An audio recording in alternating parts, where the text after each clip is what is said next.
तो दोस्तों पिछले 2 सालों से इस तरह के डिस्कशन लगातार किए जा रहे हैं कि भारत की तरफ से 100 fighter jet, Rafale fighter jet actually France को ऑर्डर कर देने चाहिए। इससे 2 चीजों में फायदा होगा। एक तो ये कि 100 फाइटर जेट का एक साथ जब हम लोग ऑर्डर प्लेस करेंगे तो इसके बदले हमें एमआरओ फैसिलिटी मिल सकती है, जहां पर हमारे फाइटर जेट्स को मेंटेनेंस दिया जा सकता है, उनकी ओवरहॉलिंग की जा सकती है, स्पेयर वगैरह की समस्या आती है तो उन सारी चीजों को यहीं पर शॉर्ट आउट करवा दिया जाएगा। यानी भारत को मेंटेनेंस के लिए किसी भी तरह से फ्रांस जाकर वहां पर काम करवाने की जरूरत नहीं पड़ेगी। हम सभी जानते हैं कि जब भारत की तरफ से इसकी डिमांड की गई थी तो फ्रांस द्वारा ये कहा गया था कि इसके लिए कम से कम आपको 100 फाइटर जेट की ऑर्डर प्लेस करनी होगी, जो हम लोगों ने नहीं की। इसके साथ साथ दोस्तों जो दूसरा प्रॉफिट होता वो ये होता कि हमें लोकल असेंबली के लिए एक फैसिलिटी मिल सकती थी। यानी अगर हम लोग 100 फाइटर जेट एक साथ ऑर्डर कर देते तो 26 उसमें हम लोग नेवल फाइटर जेट निकाल लेते अलग, और बाकी के जो बचे फाइटर जेट थे वो जाते हमारी वायुसेना के पास।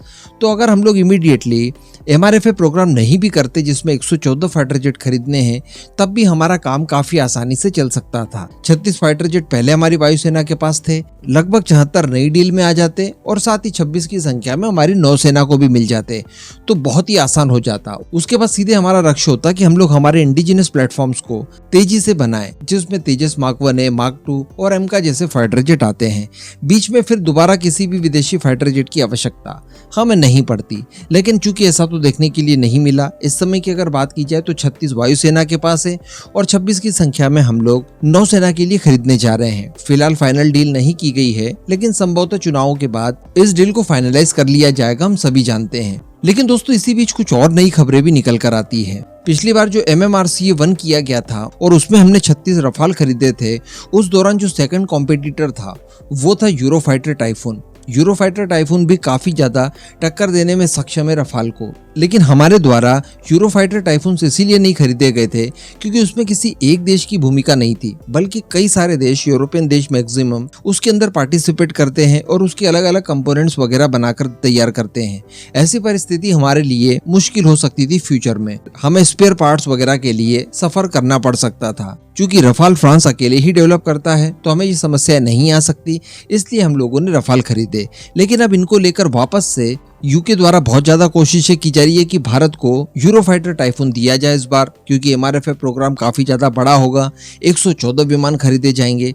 इसके साथ साथ चाइना द्वारा जो J-20 का विस्तार किया जा रहा है, लगातार J-20 के नंबर उसकी वायुसेना में बढ़ते जा रहे हैं। इनको देखते हुए एक्सपर्ट्स का ये भी मानना है कि भारत संभवतः F-35 की तरफ भी जा सकता है, क्योंकि हमारे एमका को आने में थोड़ा सा समय लग सकता है। तो ऐसी परिस्थिति में चाइना का जो प्रेजेंट खतरा है उससे निपटने के लिए F-35 भारत शायद अक्वायर कर सकता है। और अगर ऐसा होता है तो ये फ्रांस के रफाल के लिए सही नहीं होगा, क्योंकि अभी तक हम सभी जानते हैं, फ्रांस भी जानता है कि भारतीय वायुसेना फ्रांसीसी रफाल से ज्यादा खुश है। और संभवतः एमआरएफए प्रोग्राम अगर किया जाता है, जो कि वायुसेना के लिए किया ही जाना है और काफी ज्यादा जरूरी है, तो उसमें रफाल की दाल गल सकती है। लेकिन बीच में ये जो 2 कॉम्पिटिटर आ गए हैं, इनका निवारण फ्रांस द्वारा करने के लिए ठान लिया गया है और बताया ये जा रहा है कि अब फ्रांस की डसॉल्ट एविएशन, जो कि रफाल की निर्माता है, वो भारत के अंदर ही लोकल असेंबली के लिए तैयारियां कर चुकी है। जी हां, अब फ्रांस को 100 रफाल दिए बिना वो एमआरओ फैसिलिटी और साथ में इनकी लोकल मैन्युफैक्चरिंग के लिए भी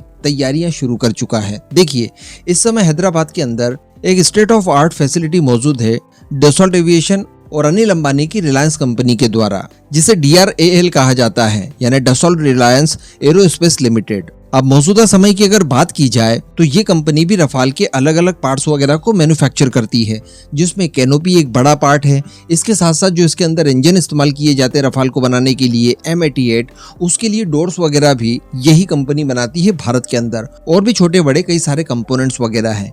तो इसी को लेकर अब प्लानिंग ये की जा रही है डसॉल्ट की तरफ से कि क्यों ना यहाँ पर एमआरओ फैसिलिटी को भी शुरू कर दिया जाए, जिससे भारत के साथ साथ आसपास के देशों द्वारा जो रफाल इस्तेमाल किए जा रहे हैं उन्हें भी रिपेयर, मेंटेनेंस और ओवरहॉल की सुविधा भारत में दी जाए, और इसके अलावा यहाँ पर रफाल की असेंबली वगैरह भी शुरू करवा दी जाए। तो अगर भारत इन फ्यूचर एमआरएफए प्रोजेक्ट में रफाल को फाइनलाइज करता है तो उसकी डिलीवरी वगैरह भी यहीं से शुरू कर दी जाए, और इसी के साथ साथ जो ग्लोबली बहुत सारे ऑर्डर्स मिल रहे हैं फ्रांस को, उनकी आपूर्ति भी भारत में बने रफाल द्वारा ही की जाए। इस बात को लेकर अब इन लोगों ने तैयारियां शुरू कर दी है। हालांकि बीच में इस तरह की खबर जरूर आई थी कि इस जॉइंट वेंचर से अनिल अंबानी की कंपनी रिलायंस को बाहर किया जा सकता है और इसके लिए वो लोग दूसरा पार्टनर ढूंढ रहे हैं। तो यहाँ पर भारत को कोई समस्या नहीं है, वो रिलायंस के साथ मिलकर काम करे या अन्य किसी दूसरे पार्टनर की खोज करके उसके साथ काम करे। हमें तो अल्टीमेटली यही चाहिए कि एमआरओ फैसिलिटी भारत में आ जाए और साथ में इसकी लोकल असेंबली मैन्युफैक्चरिंग वगैरह भारत में की जाए, जिससे हमें बहुत फायदा है। हमारे भारत में इसके बाद इकोसिस्टम एक तैयार होगा जो कि इन फ्यूचर हमें बहुत काम देने वाला है। साथ में हमारे पास जो रफाल का बेड़ा बढ़ते जा रहा है, इसके लिए एमआरओ फैसिलिटी भी हर हाल में चाहिए, तो वो भी अगर भारत में लोकल मिल जाती है तो इससे बड़ी और क्या बात हो सकती है। वैसे ही फ्रांस की तरफ से बताया जा रहा है कि बाकी के सारे ऑर्डर्स वगैरह के लिए 2028 तक फाइटर जेट वगैरह बना लिए जाए और जो बाद के वेरिएंट है जिसमें F4 और F5 आते हैं उन्हें भी 2030 तक उड़ाने योग्य तैयार कर लिया जाए। तो इन सब कामों को करने के लिए भारत जैसे देश की सहयोग फ्रांस को हर हाल में चाहिए होगा और इसके लिए वो लोग विचार कर रहे हैं कि अब भारत में ही इनकी मैन्युफैक्चरिंग वगैरह शुरू करवा दी जाए। तो देखिए ना, तो हम लोगों ने अभी तक 100 फाइटर जेट के ऑर्डर दिए, अभी तो अगर बेसिकली देखा जाए तो केवल 36 विमान ही खरीदे हैं, 26 भी खरीदेंगे, अभी खरीदे नहीं है। लेकिन इससे पहले ही फ्रांस ये सारी चीजें भारत में करने के लिए तैयारियां कर रहा है। इसका मतलब आप समझ सकते हैं कि भारत की धाक कितनी है। और दूसरी यहाँ पर यह चीज भी साबित होती है कि किसी भी कॉन्ट्रैक्ट के लिए जब कंपटीशन बढ़ जाता है तो जो सेलर होता है उसके ऊपर एक अलग सा दबाव बनता है, वो फिर बायर को अलग अलग फायदे और इनिशिएटिव इसी रूप में देता है जो भारत को मिलने जा रहे हैं। आई होप कि जल्द से जल्द ये सारे काम संपन्न हो जाए और भारत में एमआरओ फैसिलिटी के साथ साथ लोकल असेंबली और मैन्युफैक्चरिंग के लिए भी यूनिट्स को सेट कर दिया जाए। इस पूरे मुद्दे पर अब आपका जो भी मानना हो नीचे कमेंट करके जरूर बताइएगा।